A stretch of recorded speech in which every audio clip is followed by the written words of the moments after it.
Hello and welcome to the Hardcore Gamers Club, the HGC for short. Today's topic is how YouTube turned a $5 repair or quick easy fix into a $50 repair because somebody watched a video that they shouldn't have and tried to do something they shouldn't have. Let me show you. The person that owned this box watched a video that showed him how to pry his tray open with a butter knife. Okay, these drives have a sliding mechanism gear that must slide to the side before the tray comes out. So take a look. When he tried to pry the tray out, he busted the part of the disk drive here, which will now cause it to forever jam every time it closes. Okay, and he broke the sliding gear itself off trying to pry it out. See that? Okay, there used to be a post right there that went in that groove of the tray in order to open and eject. All right, look how dirty this drive is. Most likely the cause of his issues. Okay. But with the drive sticking but playing, that's a simple $5 fix, and I'll show you that at the end of the video here. For now, I'm going to show you what we had to do because this guy used a butter knife to open the disk drive and now requires a whole lot more work to get his drive up and running.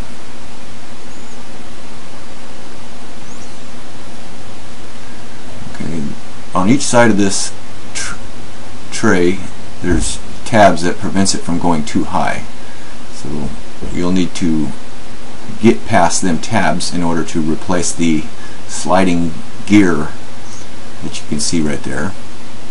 So once we remove that little metal piece, there's tabs on each one of them posts that you'll have to get past, so you need to pry out just a little bit, nice and gentle, and then lift up.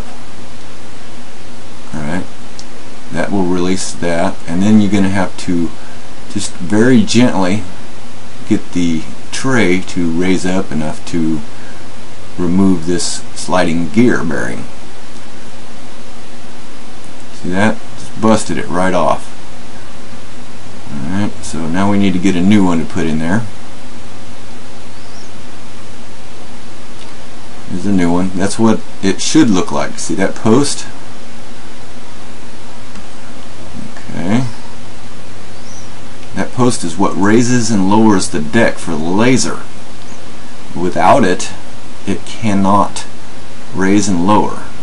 The laser deck, along with the disc motor itself, must lower out of the way of the disc and upper part of the housing before the tray can eject. Otherwise the tray would just slam into the disc motor and not eject. Okay, so and this is not the easiest of tasks. You gotta manipulate that in there nice and neat. Okay, you gotta be really gentle and careful with it so that you don't break anything.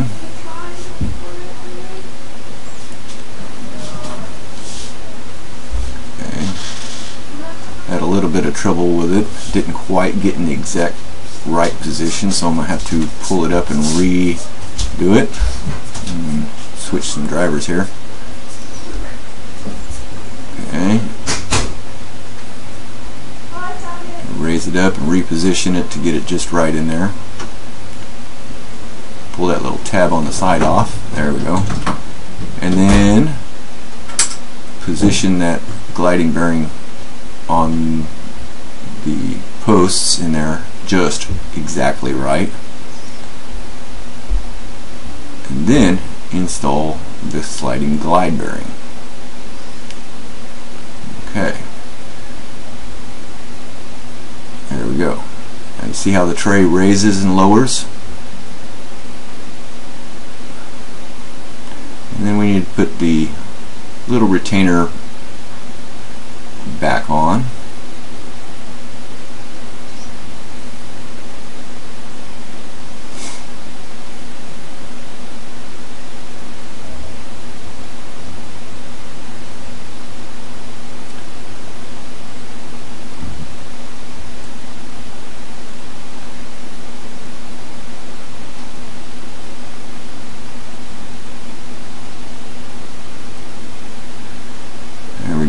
And we're done changing out the glide bearing. We need to make sure it's all functioning right. There we go. See that? Right, there's the position that it should be in before the tray comes out. It's got to slide all the way to the left before the tray comes out, otherwise you'll break it. Now, now that we've restored operation to that part of the drive, we need to clean it up, and I'm going to spare you a whole lot of hours cleaning every last speck of dust out of that thing. Okay, and now I'm replacing the tray itself because that old tray is now useless, and I noticed a little bit of dirt I had missed, so I need to do a little bit more cleaning.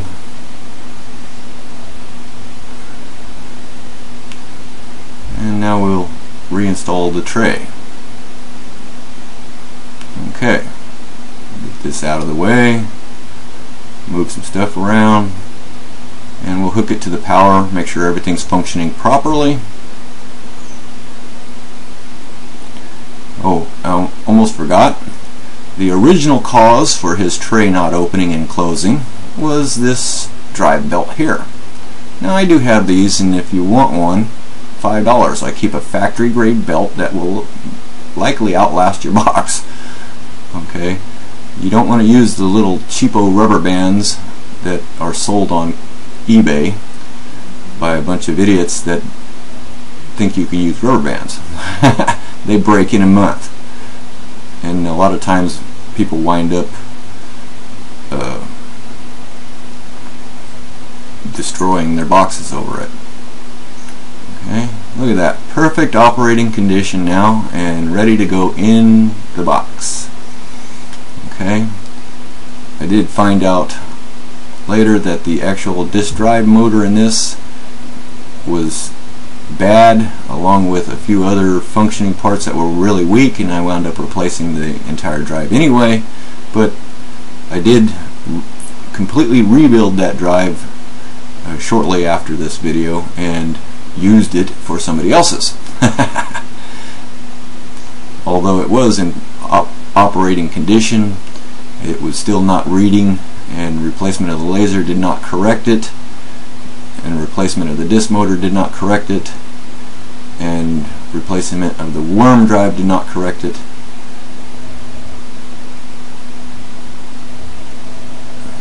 That's what I tell people.